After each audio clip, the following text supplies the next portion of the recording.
Good afternoon, ladies and gentlemen, and a very warm welcome from South Africa this beautiful Heritage Day. Thank you for joining us for what I have no doubt will be a powerful and inspiring conversation. Our flash forum today will be a conversation around how technology can play a key role in helping us to solve for real business problems. We are living in a very interesting time, and I don't know about you, but 2020 for me has felt like 10 years crammed into one, both from a personal and professional level. While things may have changed exponentially, this change has not been as sudden and unexpected as many of us may believe. As an example, the first Amazon Go store was established in 2018, 2 years before the COVID-19 pandemic. Some banks in South Africa have recently reported that their staff complements were going to be reduced as a result of their respective automation and digitization journeys. Earlier this year, Twitter announced that their staff will permanently work from home, and many other companies are touted to be doing the same. While all of this has meant in real terms that some roles and jobs have been impacted, and jobs that may have existed a few years ago may no longer be required. With this view in mind, it is completely understandable that technology almost paints a petrifying outlook on the future if you do not dig beneath the surface and see the many opportunities that these advances may present. As an example, there's a global shortage of cyber skills. So how do we bridge the gap between what looks like a terrifying new normal and an opportunity-filled future? To help us answer and understand these opportunities, I have an incredible panel joining me today, and I would like to extend a warm welcome to these phenomenal leaders and trailblazers. Our first panelist that I'd like to introduce you to is African Bank's Chief Information Officer, Penny Fatsa. Penny started her career as a software engineer and later moved to the United Kingdom to sharpen her skills in technology. Upon her return to South Africa, she took on several key positions in leading financial institutions before taking on the role of the Group CIO for African Bank. I'm also joined by Uyandiso's founder and Chief Executive Officer, Amanda Dambuza. Amanda is a seasoned leader who has held many executive roles before starting her successful business, Uyandiso. She has many accolades and awards for her work in technology, including the L and Viv Clicquot Boss Awards. Amanda also holds the role of the chairperson of the board of Grindrod Bank. We're also joined by Kumi Luvani, who is the co-founder and managing director for a technology company named Vaxaway. Kumi began her career in corporate, where she quickly ascended to executive levels because of her sheer financial skills and passion for technology. She also has a keen interest in literacy programs and mentoring young female talent in the industry. Our next panelist is Jennifer Ramnet, who is the executive responsible for change for AXA Group's Engineering Services Division. Jen is an experienced executive, both in the financial and telecommunications industry. And prior to joining AXA, she occupied the leading roles at telecommunications giants Telkom and Altec Autopage. Our last panelist is the Chief Technology Officer for Airports Company South Africa, Kelebogile Musiane. Prior to her current role, Kele has held executive positions in multinational organizations. Her areas of expertise include IT strategy, governance, risk, and operations. Kele has an interest in the legal fraternity, which has seen her pursue an LLB degree. Ladies, thank you so much for joining us today, and to our guests joining us from home, a very warm welcome to you. Please may I kindly ask you to share with us any thoughts or questions you might have by using the chat box on our Zoom platform today. We would like this to be an interactive session with you today, so you're welcome into the conversation. Now, without further ado, my first question today is for Penny. Penny, so as we know, financial services is an industry that has taken strain as a result of this COVID-19 pandemic. Can you just let us know, what are you seeing in terms of digital initiatives that could be a game changer for financial services? Penny, if I may just remind you to switch on your video and unmute as you give us your perspective. Thank you. Thank you, Ramandi. And I want to start by saying how wonderful it is to be in the company of such an amazing group of women. It truly is an honor. And so yes, we have certainly seen that almost all industries have taken a hit as a result of COVID-19. And I think financial services in South Africa is definitely no exception. And we can see over the last 6 weeks or so, many of the banks have released their financial results. And there are big drops in the headline earnings almost across the board. And I think that illustrates your point. But there's always a bright side, and it's definitely not all doom and gloom. And I've spoken to many people over the last couple of months. And this includes my own reflections. And people have been amazed at how quickly organizations or companies were able to change and to adapt to a world that probably within the space of 2 or 3 weeks was completely turned upside down. And so I think survival is a great motivator for change. And I think COVID-19 has done just this. There is such an incredible momentum which has been created for change. And I think if it's one thing that we should take out of this year, this 10 years crammed into one, it should be to ensure that the momentum can be maintained. And then I guess the key is to understand in which direction we should be changing. And so when you ask the question around the game changers, there are probably 4 things which come to my mind. So I think first of all, platform banking. And I think that's really closely linked to the importance of partnerships or collaboration. And then we have data. And finally, I really want to talk about trust. And I think as I've talked through these 4 things, I think that you will see that there can be things or initiatives that can be done independently. But I think having an approach that incorporates all 4, that for me is the real game changer. And so let's start with platform banking. So this is an evolution of open banking. And platform banking refers to a sort of a digital marketplace, which could be owned or operated by a bank, but potentially also a non-bank entity. And this marketplace will be a place that provides banking, but also non-banking services to customers. And this may be supplied by a number of different companies. The key is that it's presented to the customer as a single ecosystem. And maybe to illustrate an example, if we have a look at home loans, a bank may be able to provide a home loan to its customer via this digital platform. But it also may provide a matching service for customers to maybe find furniture or a moving service and so forth. And I think this is becoming important because increasingly gaining a customer's attention means providing them with a convenient and an integrated ecosystem where they can have access to a large range of products and services. And it is all about helping them to get things done quickly, reliably, and in a way that's most convenient for them. And now most banks have already started on this journey in some way, shape, or form. But I think it's really critical to understand that this journey does not involve developing a technology platform, but it's a change in business model.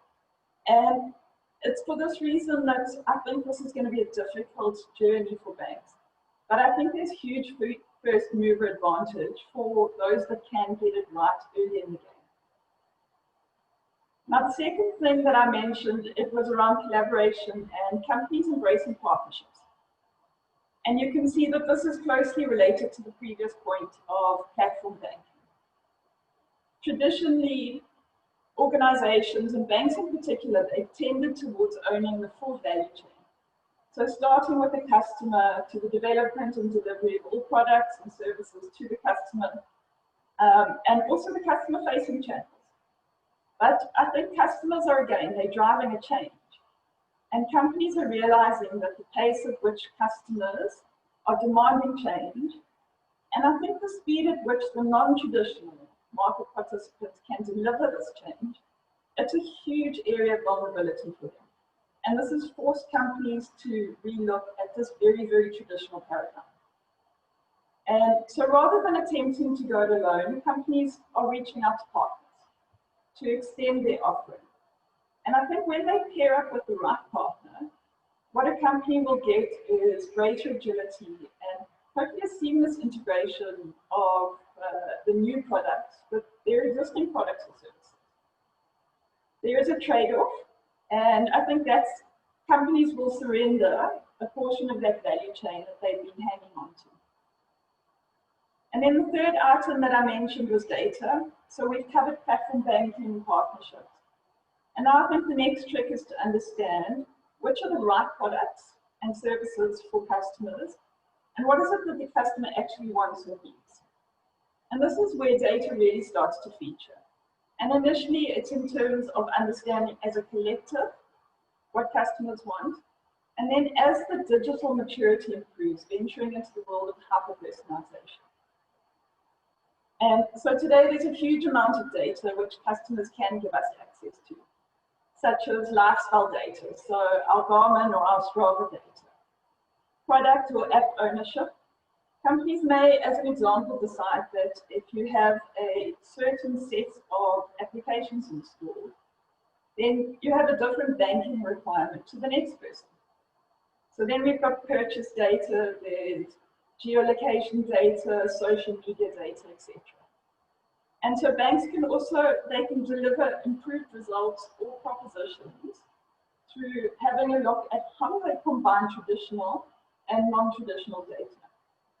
And I think understanding what the customer wants, when they want it, and then also how they want it, that's the ultimate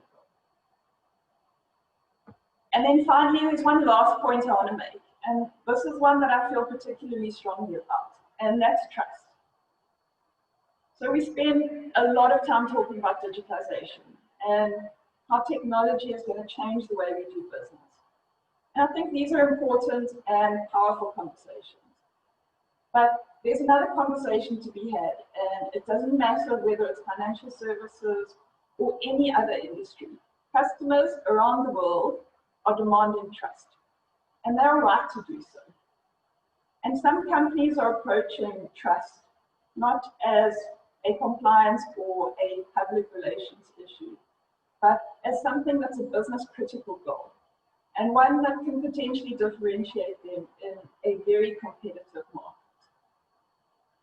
Every aspect of a company or an organization that is disrupted by technology, that represents an opportunity to either gain or lose trust with customers and employees, and in fact, any other stakeholder. And I think leaders who embed strong values and the principles of ethical technology across their companies are demonstrating a commitment to doing good or doing the right thing. And this can really build a long-term foundation of trust with stakeholders and all stakeholders. And products and services, they will come and go. Customers will certainly not be loyal to these. But I think what they will be loyal to is trust, and if we can maintain it. And the boundaries of trust, they extend far and wide. And they include topics like artificial intelligence, algorithms, transparency, protection of privacy, and of course, cybersecurity. And you know, the reality is that trust is not this bolt-on for a digitization journey, but it's something that should be a very, very deliberate consideration from start to finish. And so, Nomondi, I think it's a long answer to a short question, but these are the 4 things that I think are really going to shape the financial services industry going forward. Penny, thank you so much for those salient points. I think my takeout from what you've just said, and I think it's critical for any of us who are in this call leading industry and leading teams, is that customers around the world are demanding trust, and they have a right to do so. So it's actually a critical goal if we want to survive, like in this new age of working. And I think, Penny, the other critical thing that you've just shared with us is that, again, it's around customers. So all of this is around customers. So gaining a customer's attention is going to require an integrated ecosystem that is convenient and easy to use. So what this says to me as industry in general, and anyone listening in who's an industry leader, is that if your products are not easy to use, if they're not integrated, customers have the right to choose, and they can walk away far easier than it was like a long time ago. So it's critical to see how do we actually then develop customer stickiness. Penny, I really appreciated your insights, and thank you so much for that perspective. My next question is to you, Amanda. Prior to the lockdown, our economy was already in a sluggish growth position. And I know that I'm probably being very generous by calling it sluggish, but let's call me an optimist. Okay, I'll concede I'm an optimist. And at the moment, we continue to see businesses and entrepreneurs struggling more so in 2020 than they were in the past. What observations have you made in your entrepreneurial journey, particularly in this season as it pertains to business sustainability? Well, thank you so much for having me. This is just fantastic. Thank you to GIBS and Wired for Women.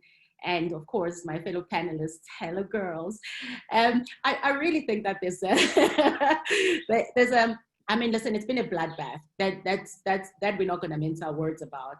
It's been a critical period of reevaluation. It's been a critical period of revisiting.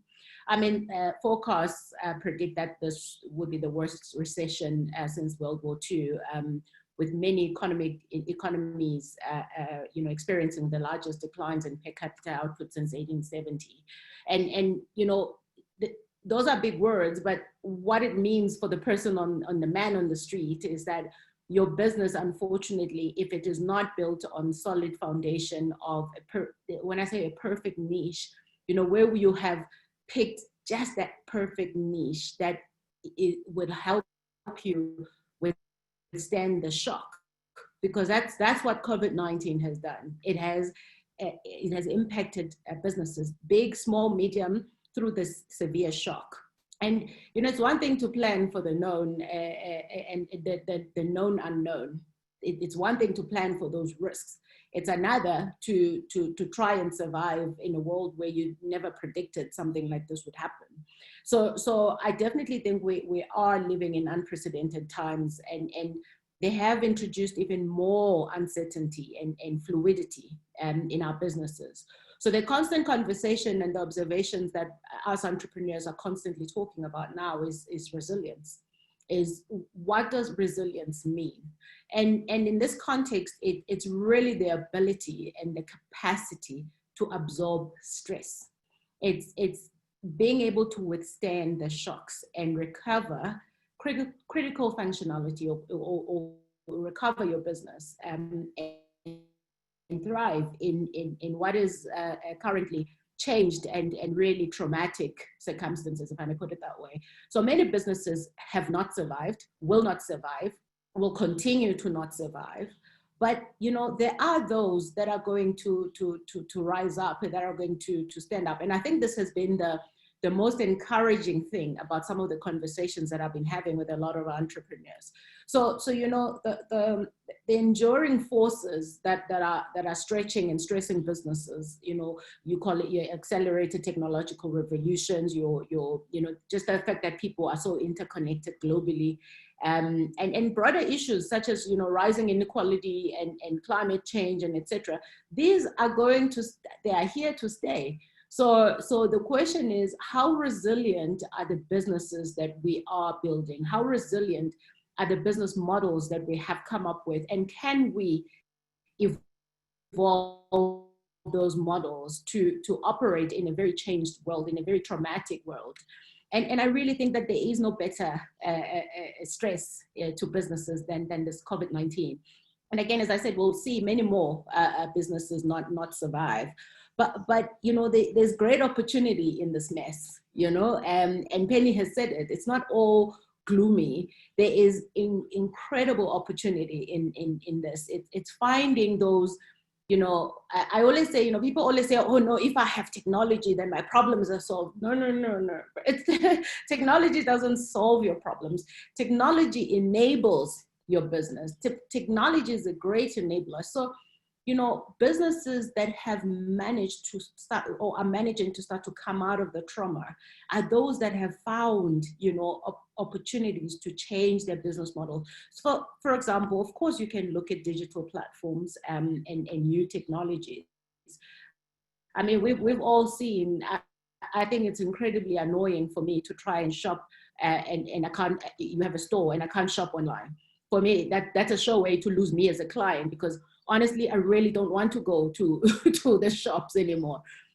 And every time and I think that's what it has introduced as well, is when you want to buy something, the first alternative is, can I buy it online and have it delivered to my home, rather than me getting out of my house or my home and going into the shops. So there's all these opportunities to access customers that we haven't previously accessed before. And this is really the real opportunity, and to diversify supply chains. So businesses must really be looking at how can they reach new customers, diversify their supply chain, whilst also attracting that customer that they wouldn't ordinarily have attracted through, you know, brick and mortar and etc. So and I mean, you said it earlier, this is also a time where lower cost of running businesses is really something that people are looking at significantly. And it's not just, you know, you don't grow a business. Of course, you grow by getting the revenue, but the money leaks if you're not looking at how you're operating. So, you know, in this era, we are looking at really low cost of operations of our businesses. And where you invest money, it must be that you're going to see exponential growth in the short to medium term.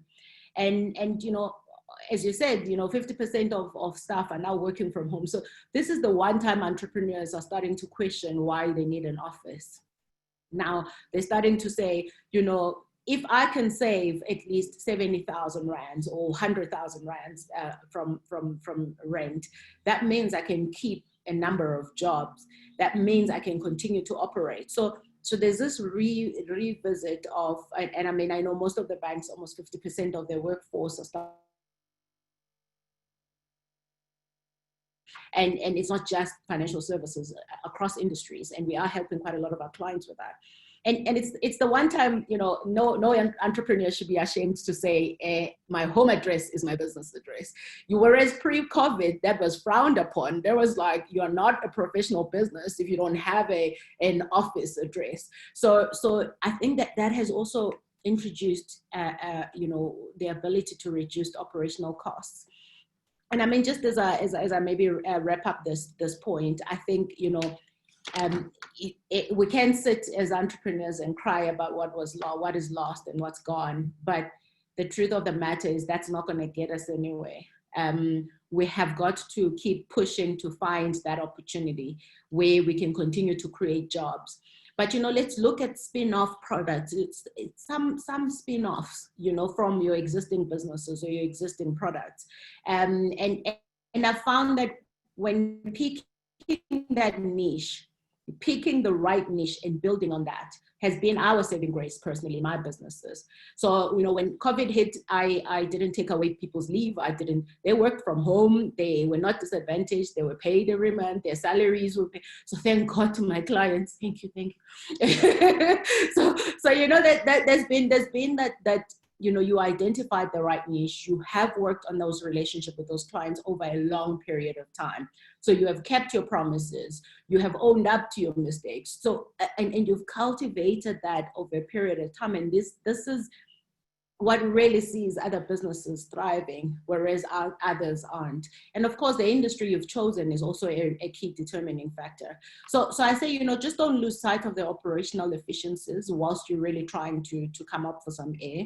And there are plenty of free tools as well, technological tools that can really enable entrepreneurs to start to take that pressure off while focus on rebuilding, because that's what we are in. We're in a rebuilding phase. And it's very comforting to hear the Reserve Bank saying that, you know, our economy is starting to be on the mend. But what that means is hardworking entrepreneurs and everybody's going to have to, you know, show up. And I think, though, beyond that, what really keeps businesses in play is the ability to solve real social problems. So your why in business is really critical. If you're just in business to just make a profit, I doubt that you're going to see longevity and sustainability. So we have to start being conscious of the environment within which we operate and have purpose-led businesses. And I really believe that purpose-led businesses are the ones that have survived this period and will probably continue to survive the period. So in a nutshell, those are my observations with entrepreneurs, as well as, of course, myself being an entrepreneur. So yeah. Sure, Amanda, thank you so much. I think there's a lot of like key takeouts from the message you've just landed, but I think the one that probably like hits home the most is what you've said now about keep your promises. So as an entrepreneur, keep your promises, and as you do that, make sure that you continue to cultivate your niche. That which makes you different from other businesses. Continue to cultivate that. But ultimately, I think this is like a drop mic moment when you said the ability to solve real social problems for an entrepreneur. Your why is actually very important. So if you have a purpose-led business, you will survive even the worst kind of crisis. So I suppose it's about reimagining. So if you didn't survive this process, you can always get back up. And actually, I mean, you're an example of that. You've had many, and you talk about it freely. You've had many businesses which did not succeed and some which have. And the trick is not to quit. And money should actually not be the key thing that drives it. So, sure. I mean, all of us have, I mean, we might be successful business women now. We've tasted defeat, we've tasted loss, we've had to shut down businesses before. I mean, I'm talking about myself. And you just can never give up because one business didn't work out. You didn't fail, the business failed. So it's understanding that you have to keep going and go back to the drawing board if you must, but never give up if this entrepreneur route is truly your calling. Because this is really how we're going to solve the unemployment problem in South Africa, when more and more of us start to create these platforms through which we can make a difference and transform people's lives. Yeah. Thank you. Thank you so much, Amanda. But just before I let you go, there's a question here. Someone wants to know what you actually studied. So you're in tech, but they want to know what you studied. What you studied here. It's coming through, but we'll get to it just now. I just want to acknowledge to our audience, I do see your questions, and I am going to get to most of them as we go. So you will get an opportunity to engage with all of our phenomenal panelists here today. My next question, if I could just ask Jen to get ready, because my next question is for you. Jen, as the executive responsible for change within engineering services at AXA, you are actually one of the leaders at the front line of the technology separation from Barclays PLC. Please, can you share some key insights from this journey?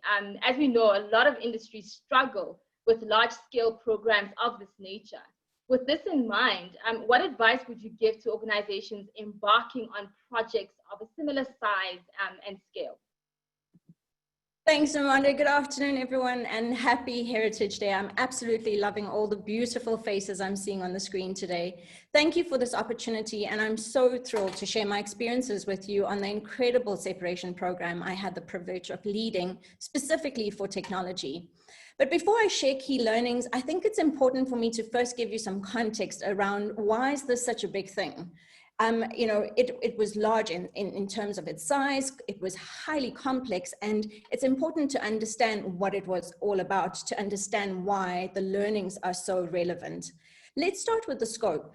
We had 3 years to deliver the full separation from Barclays, and that's within budget, as per the schedule. And like with everything you do in technology, you want minimal to no impact on your customer. So quality is absolutely critical and important. Some interesting facts that I can share with you that will surprise you on the sheer volume of the work that we had to embark on, which I admittedly was equally excited and horrified to start this journey. And my first thoughts were, okay, Jen, you're experienced in 2 divorces. This is the divorce of 2 organizations. So seriously, how hard can this be? But let me not deceive you, it was incredibly challenging. So a couple of things. We had 2,090 touch points, which we rolled up into 198 primary services, 542 secondary services. That resulted in 276 projects that we had to deliver over the 3-year period, and we had to manage 167 applications that needed to cut over. Now, I want you to picture this, a full end-to-end brand change across Africa. You have to admit, that's huge, right? I mean, just the cards replacement was at 12 million cards. Then we had data migration, 50 terabytes of data, 22,000 Active Directory user migrations. And then we had to also move people. We have locations all over the globe that we had to make sure we landed safely, securely, and people were happy. Now, I can go on and on about the list of all the great things that we had to do, but I think the focus here today is around what was the success of this? What was the key things that you could take and apply as learnings to help your organization benefit from the experience that we had going through the separation? So, like with anything in life, planning is essential. And without a plan, we definitely will not be able to make success, and we've seen that happen. So with this program, the greatest success factor was our meticulous upfront planning by all business areas. So each accountable executive was directly invested in driving delivery and supporting from the bottom up. So we had the right level of sponsorship all over the bank. We implemented centralized integrated planning, we did tooling, we did standardization of processes and risk management. Now this helped us create visibility. It gave us target areas of where contention is and how to manage that risk. And most of all, it gave us the ability to manage prioritization of the money that we have within the budget, how we spend that, and how we deliver on the execution according to the timelines. We also had intense yet purposeful oversight from board and our group exco. This allowed for talent to be injected into the program. I think the key thing here is you've got to get your top skilled people, pool them and bring them together to get the best outcomes that you can achieve. We created co-located workspaces, and that obviously fostered the execution drive culture for the program because everyone was just, singing from the same hymn sheet. Consolidation of a single book of work is something that I know many businesses have difficulty doing. And we saw this as probably one of the smartest things that we had done to ensure separation was not compromised by other strategic initiatives and BAU projects. Now, this level of visibility also allowed for easier decision-making on trade-offs, which is really important in a large program. We also had consistent collaboration and communication. And that was definitely a foundational requirement as the complexity dictated ongoing cross-cluster engagement and dependencies. So if I didn't know what was happening in CIB and I was running in technology, it would be very difficult for us to be able to get the end state to where it needed to be at. Now, the next one, Amanda, I think I must say you've got a good understanding of it and you've been a great support. We did resource augmentation through strategic supplier partnerships. This helped us to deliver on the skills needed because in a large scale program, you have to be honest, you don't necessarily have all the skills in-house. You are going to need to bring it in and support your existing teams so that your teams can also focus on maintaining stability and the running of the business whilst transforming the separation program. And lastly, we leveraged a structured combined assurance plan. And this was quite intense. I mean, we had many people sort of throwing their toys out the cot because of the level of intensity that assurance brought into it. But we could not have succeeded without this piece. Assurance was our ticket to ensure that we did not compromise on quality at any point in time and on any level. These are just some of the key insights I can share with you. My personal take on this topic is that big milestones in large programs must always be celebrated. You must do it as you achieve it. Let your people know that they're doing a great job. And failures, they must be recognized. You need to raise them up, unpack them, and take the learnings, because when you apply those learnings, you will see the result of success come through. Nomonde, thank you, and I hand back to you, my beautiful lady. Jen, thank you so much for those insights. I appreciate those. But I think the key messaging I think I take, and you've given us a number of important points, but the key one, I suppose, for large-scale programs is your prioritization of money and how you spend that is actually key and critical, because you don't want to be wasteful. Specifically, if you have to deliver something within a very short time frame, it's important to mind the purse and make sure that the person who's minding the purse can actually be scrupulous, right? And let's go so far as calling it stingy, where they won't just give you money for unnecessary things. I think that becomes important. And you also mentioned that having a structured combined assurance plan was important, because that aspect ensures that you actually don't drop on the quality that you are actually delivering an output, as well as ensuring that you deliver on time, because now you're held to a far higher standard. Jane, I think that those insights that you've given are key, and I suppose any of us can actually benefit from that. And thank you so much for sharing that. I would now, oh, sorry, Jane, please go ahead. Nomonde, I just want to remind you, you know our boss, Phil Hallam, Amanda, you know him, and Penny. He was like, Jen holds the purse strings. If you need money, good luck to you. And you know what you've just said, which I thought, you know, like dealing with this as like your third divorce. So, but you did it so well. And I know that the analysts had said it wouldn't be delivered on time, on budget. But congratulations to the AXA team for making sure that that actually happened. Thank you very, very much, Jen. I now would like to ask Lebohile to get ready, as my next question is coming to you. And I think we are all very interested, because as the country continues to open, we want to know about travel. So ladies and gentlemen, Gele, as I mentioned before, is the Chief Technology Officer for AXA. Gele, my question to you is, what type of technologies or innovations have come to the forefront that the aviation industry is leveraging as economic activity steadily picks up across the world? Now, to bring this closer to home, has AXA's digital strategy had to change in light of the COVID-19 pandemic? Hello, ladies, and happy Heritage Day, fellow South Africans, as our president would put it. Nomonde, yes, and I'll give you a bit of context in terms of where we are as an organization, and obviously our revenue has been impacted quite badly by the pandemic. I suppose that's the same for most companies in the world. And the face of our operations has changed in the new normal. So we talk about social distancing, we talk about health checks, we talk about hygiene and sanitation, and there are high expectations from our customers as well to ensure safe travel across our airports. And also, Nomonde, one of the things that I'd like to mention is that we've got really two streams of income as an airports organization, which consists of both aeronautical revenue and non-aeronautical revenue. And one of the KPIs and the key KPIs for us as an IT organization is to make sure that we assist the organization in increasing that non-aeronautical revenue in the organization. Of course, we cannot neglect our operations in terms of maintaining the existing infrastructure. So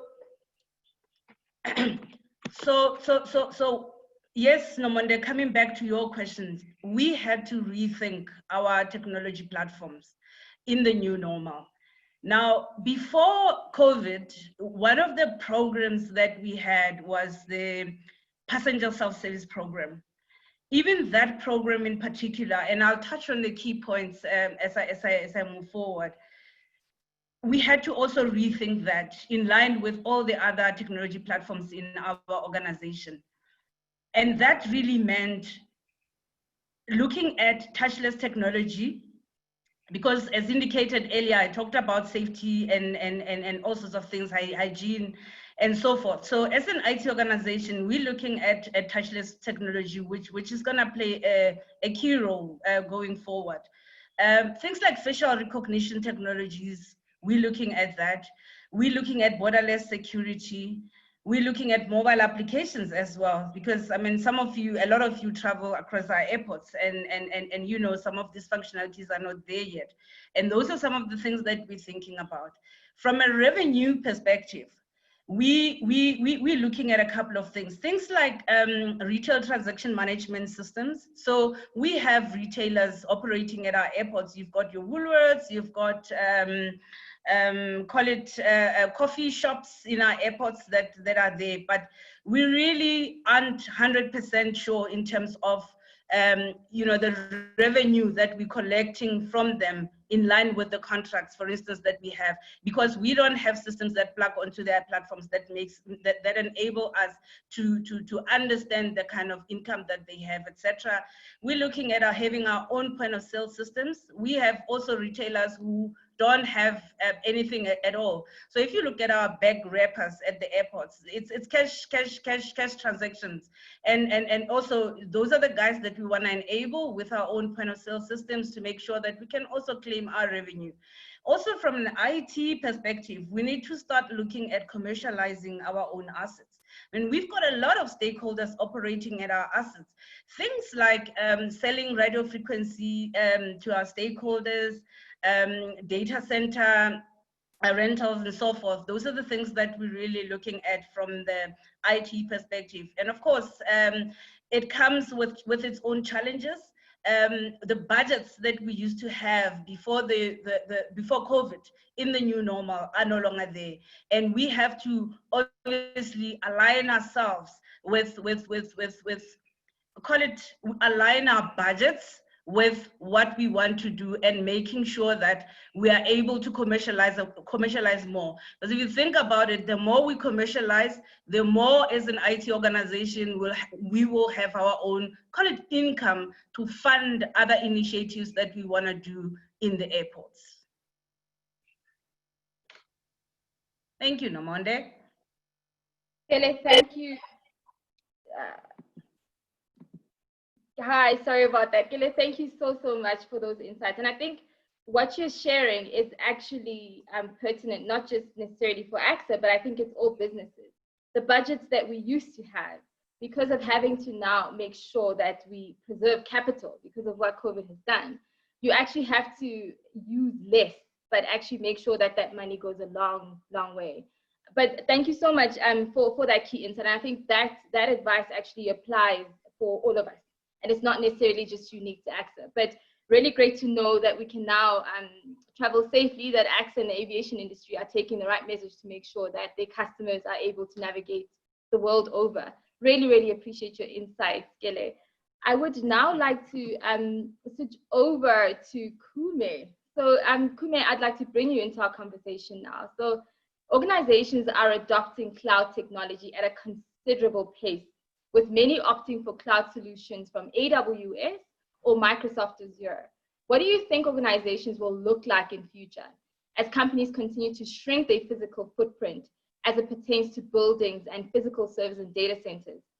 As an example, in favor of virtual solutions, I would really like your insights with regards to what you're finding.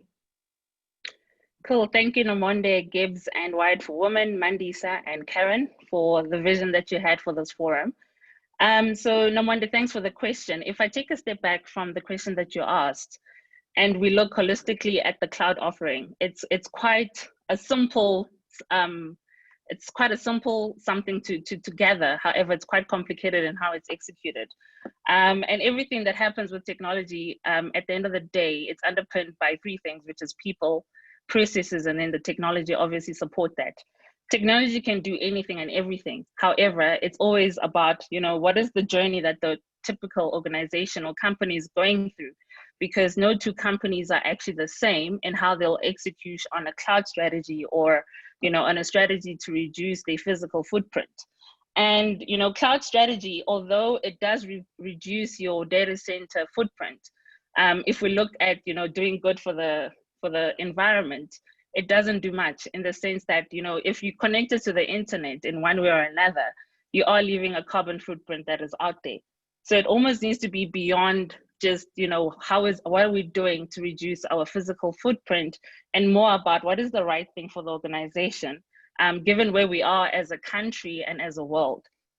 So Penny had mentioned that, most companies have seen a drop in headline earnings, but it's not all doom and gloom.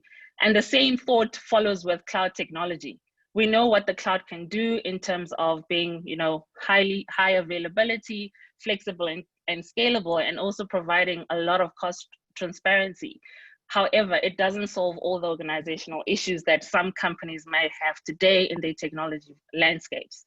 So if I just take that headline earnings point, everything that is currently happening today is underpinned by a bottom line. It's underpinned by something that's on the balance sheet and something that needs to drive the revenue.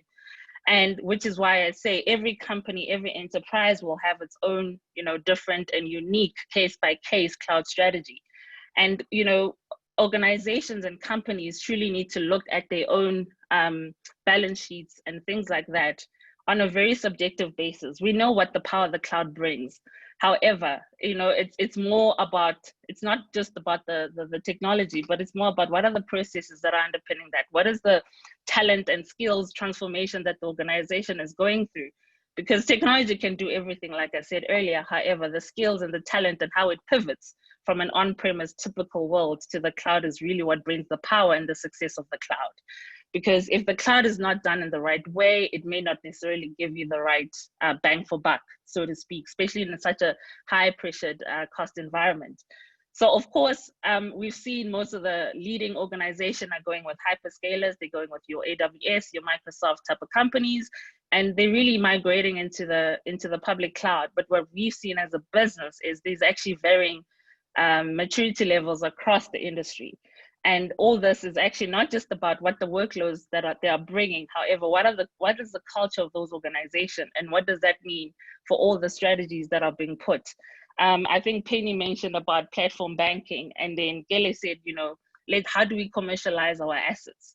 In a world where COVID has impacted our typical revenue streams, and obviously the cloud can be something that truly brings forth, low-hanging fruits for certain workloads. However, to be quite realistic, it's not going to solve the answers for all the workloads. Some workloads will need to remain on premise.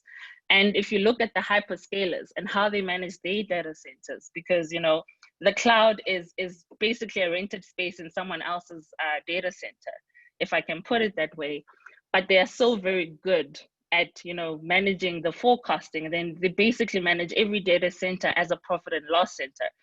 And it does not prevent us today in a typical infrastructure team for virtualizing our own environments to be able to be doing things faster and better and forecasting in a much better way, where teams do not need to wait 6 months or a quarter for a server in order for them to release a project. Nothing stops us from that, because that's what hyperscalers have actually been very good at in terms of productizing, if I can put it that way, of a cloud strategy. So back to the question, if I look at how the organizations of the futures will look and the ones that will win will look, it's truly about how do you transform your processes? How do your processes support the agility agenda? We can't have the same processes if I can provision a server within seconds. I cannot be going through hoops and hoops and hoops of processes and red tape. That does not make sense in a world of cloud. So truly the answer of innovation and how we pivot, because Amanda spoke about resiliency of entrepreneurs, and it's actually not unique to self-run businesses and so forth. Enterprises face their own challenges, and I know we almost think enterprises as these demigods that will never fall short because they've got these strong balance sheets. But the reality is, the new digital companies, the new digital banks that are coming in do not have the legacy issue. So the truth of the matter is, the power of the future is how the enterprises of today are able to pivot where they are today, do the right thing from a people process perspective, and the technology and the cloud agenda will be what drives it forward. It can't be just let's reduce our footprint objective, because at the end of the day, your product or your service can be in people's hands in the sense of mobile phones or a laptop or whatever gadget or end user interface that you use. But the power truly is how you transform everything else that is linked to that, because we know that technology does not have a problem. The technology can do that. But the power is how you transform the rest of the organization in order to go onto that journey. And that ultimately then leads in the power that you'll realize from a cloud perspective. And that's my thoughts. The future of the of organizations that will win are those that will be able to pivot from today, that will be able to reskill their workforces of today, and to be able to take away a lot of the, I almost want to say nonsensical red tape, but it's more than that. We need to think of, why do we have this process? What risk is it maintaining? Because in a current world where, with some of our customers, a few months ago, we could never dream of having a virtual meeting, but come in COVID. And I think Amanda termed it as the unknown known, that we're very good at protecting ourselves against, but when something comes in that we're not prepared for, we somehow manage to pivot our talent, we pivot our systems, and we're having virtual meetings. Here we are having a virtual webinar. And I guess that's where the power of success will be in these organizations. And I guess, yeah, that's my thoughts. Thank you for the question, and over to you, Nomande. Cool. Thank you very much for those insights. And I think what you and Amanda said, I think that there's a lot of salient points. There's actually a golden thread to what all of you have said today. But what you've asked is, yes, there's technology, which is great that you can use and leverage, but what is the right thing for your organization? Yes, there's cloud, you have a lot of different technologies, but what is the right thing for your organization? Because like Amanda said earlier, right, as well, that technology does not solve all of your issues. So it comes down to, how do you want technology to enable you as a business? And if you don't have that answer, that's something that you probably need to reflect on, because that's a critical answer that you actually need to gain. Over and above that, Kums, I think what you've said is how are you going to pivot? Like, I think the issue of how we pivot equally becomes important. And as you do, don't forget to bring your people along the journey. It can't just be about like utilizing and leveraging technology, but it comes about reskilling and upskilling your people as we navigate through this new normal. Kums, I thank you very much for that insight. And ladies, I'm now going to, as we land our messaging, because I do want to switch to a Q&A. And in 10 seconds, I'm giving you a challenge of 10 seconds each, because we have many questions coming in through here. As we continue to mourn and remember Ruth Bader Ginsburg, I'd like us to reflect on the following quote from her. I'm sometimes asked when there will be enough women in the Supreme Court. And when I say 9, people are shocked. But there's been 9 men, and nobody's ever raised a question about that. Now, with Ruth's words in mind, and the year 2020 marking the 25th anniversary of the Beijing Platform for Action, this year was supposed to be a groundbreaking time for gender equality. But with the spread of the COVID-19 pandemic, even the limited gains made in the past decades are at risk of being reversed. As a closing thought from you, and in 10 seconds or less, what are your hopes as it pertains to the audacious ambition of trying to achieve gender equality in our lifetime? I will start with you, Amanda. Well, 10 seconds, let's go.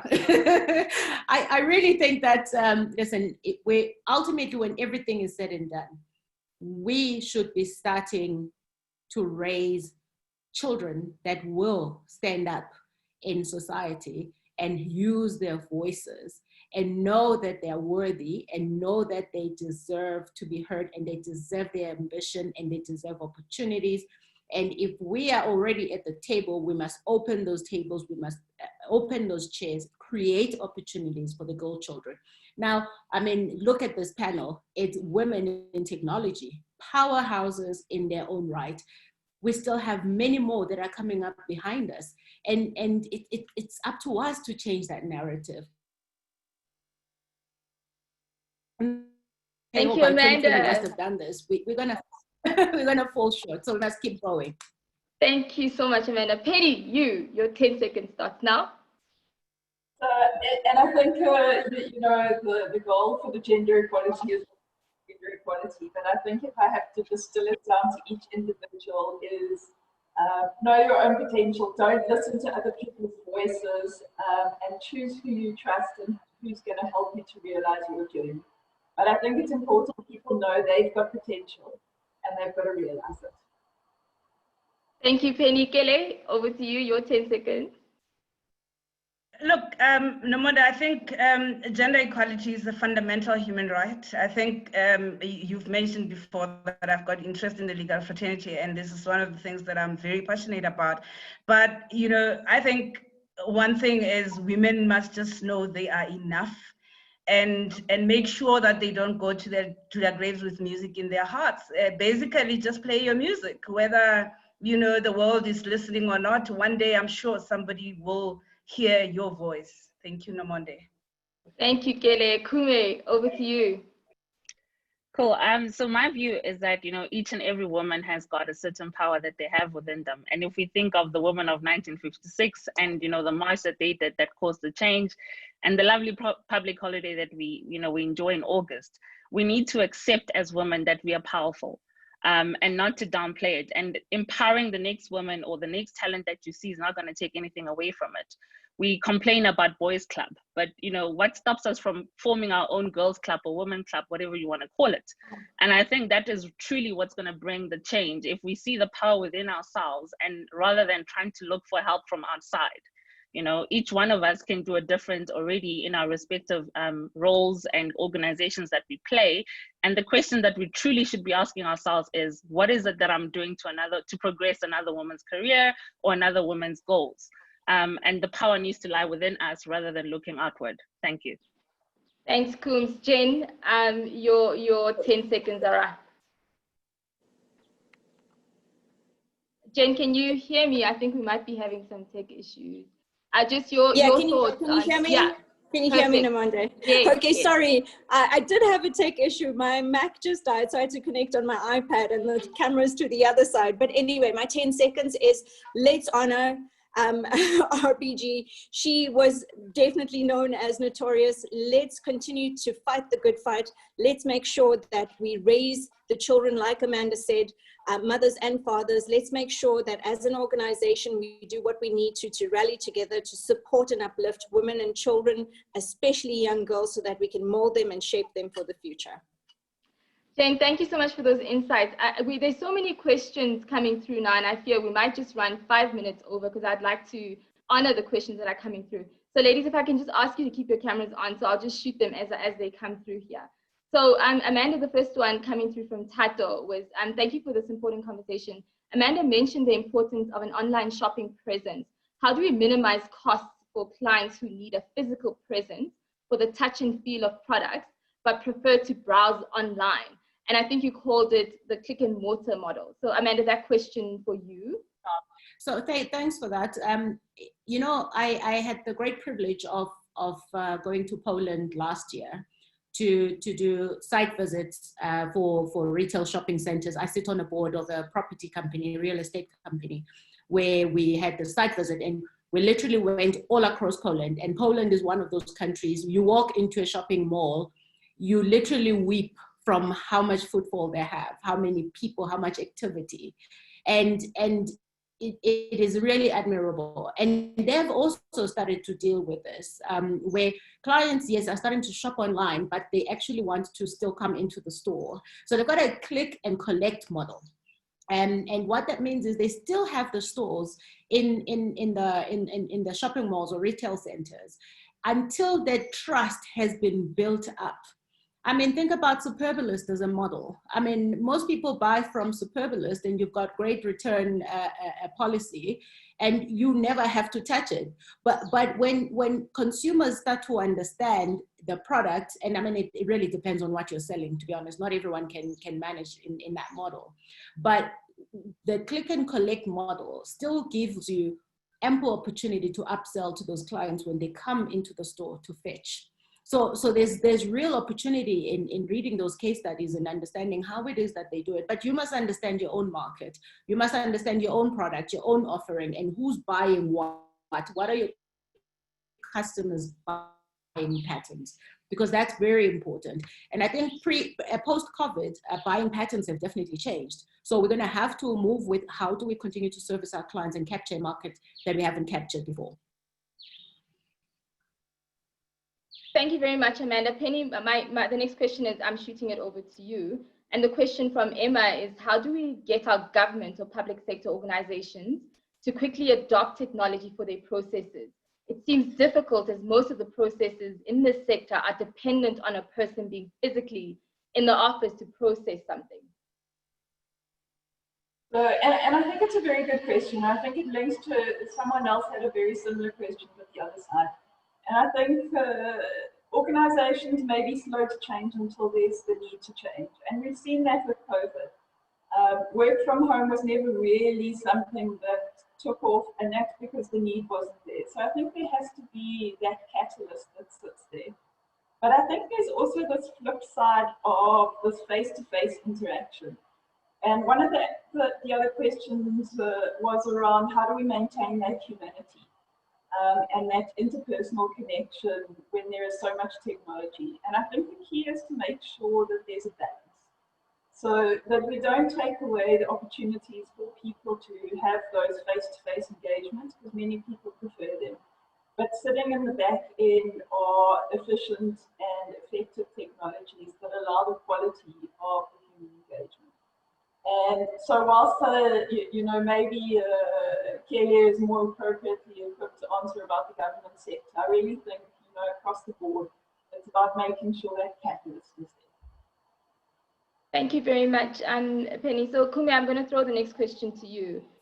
So it was actually, I'm sorry, I can't see the name here. Bongile. It's from Spongile, which says, how do organizations ensure the confidentiality, integrity, and availability of information and systems to consumers, looking at the increased cyber attacks in the wake of COVID-19 and the increased use of online platforms? So Kumi, over to you for that. Cool. So I think generally there's a misconception about public cloud, about the data and security, that it provides. And, there's a lot of power that organizations actually have in their hands that a hyperscaler will not necessarily be able to look into the environment. So it's truly about how you architect your environment in the right way so that, you still own your data. Your data may be residing in Ireland or Germany or wherever you want it to reside. And however, you will still be able to encrypt that data while it's there, and you've got that control.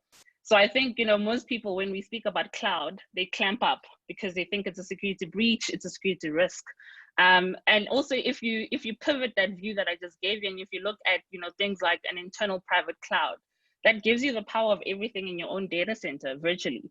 And that's something that you can, consider, because the ultimate winning of the future is how you reduce the cost to serve of IT, or the total cost of ownership, whatever term you prefer using.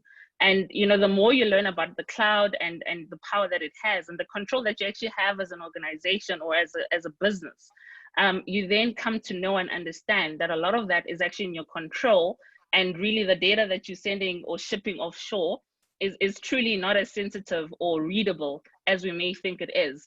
And we've had, as a business, a lot of instances where even banks have, been able to get concessions and approval from the South African Reserve Bank, in terms of this. So it's something that is tested, it's tried across the world. If you look at the American government, which is probably the most prominent and secured environment in the world, they are on a very aggressive journey to go on Microsoft Azure, which is actually a public cloud. So it's truly about how do you architect yourself and protect yourself with the right tools in place in order to still protect your data, even though it may be sitting in a public cloud elsewhere. And the more we understand cloud, the more we see the value that it brings from a total cost of ownership and lowering your cost to serve, the more you then harness that value that it provides. Koens, thank you very much for that. Kele, I'm going to shoot our next question to you. Ladies and gentlemen, I'm sorry that we're over time, but thank you for still being with us. We're about to wrap up. I'm going to take 2 more questions and then we will wrap up for the day. So Kele, the question for you coming from Shaba N01 is, as an IT enthusiast, we understand the value add that artificial intelligence brings for an organization. How do we educate other colleagues in lower grades or even in other departments on how to embrace new technologies so they don't worry about retrenchment that could be caused by technology? I always say, Nomonde, there's one fundamental thing that we take for granted as organizations, and to our topic for today, and the fact that we're saying we're developing technology for people. And I think fundamentally, one of the things that we miss in the whole schema of things, be it artificial intelligence, cloud, and all sorts of IT jargon that we talk about, we miss the critical element of change management. And fundamentally, we need to be able to communicate and train our people and engage them and take them along. And that's really the only thing that will enable us as, call it, technology people to ingrain some of these things into our organizations. And of course, we're talking about many things. We're talking about business intelligence, we're talking about robotics, we're talking about digitization/digitalization, etc. All sorts of big terms. But the fact is, people are scared that some of these things are going to take our jobs. And perhaps the conversation then is, how do you even retrain your people so that they are able to adapt to the new things that you're about to bring in the organization, and make sure that there is also buy-in? Because the truth is, the minute people are scared about losing their jobs, then you have all sorts of conversations going around with the trade unions, and it sort of disturbs any sort of change that you want to bring. But I think what really plays a key role here is what Jennifer was talking about earlier on around change management in every organization for any tech that you want to bring along. Ile, thank you so much for that. And then our last question, Jen, is over to you. The question that came through here is, Jen, how did you manage all of that collaboration on such a large scale program? Thanks, Namanda. I think the most important thing is to be able to have structure and process. People hate governance, but I must tell you, in a large scale program like this, you can't do anything without proper governance. It's the only way that you have a handle on everything that's going on at any point in time. And it's the only way that you're able to balance and get to the details of what needs to happen and when. It helps you to look at what should happen now, what needs to happen next, what should have happened before, how do you backtrack, how do you fix it, how do you move forward? Again, it's effective change management, and it is applying all your basic project management principles and being able to just work through that. And just know that from a support perspective, that you have a team of people that are driving the same agenda, and you all want the same outcome, which is success.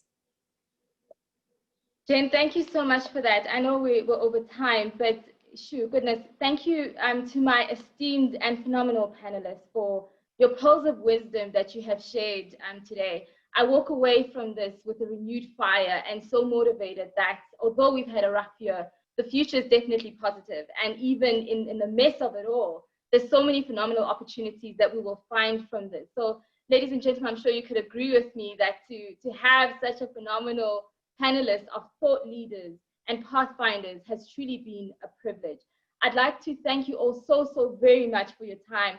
And I'd like to give a big shout out to GIBS, who are hosting a panel of firebrand thought leaders who are all female outside of August, outside of Women's Month. So kudos to the best business school in the country. I see you and I'd like to thank you. And I would like to give a big shout out to Wired for Women Technology Forum for collaborating with us to bring this to you. Ladies and gentlemen, I would like to thank you for the privilege of your time. And I really hope that you have a phenomenal Heritage Day. Thank you very much, and goodbye and God bless.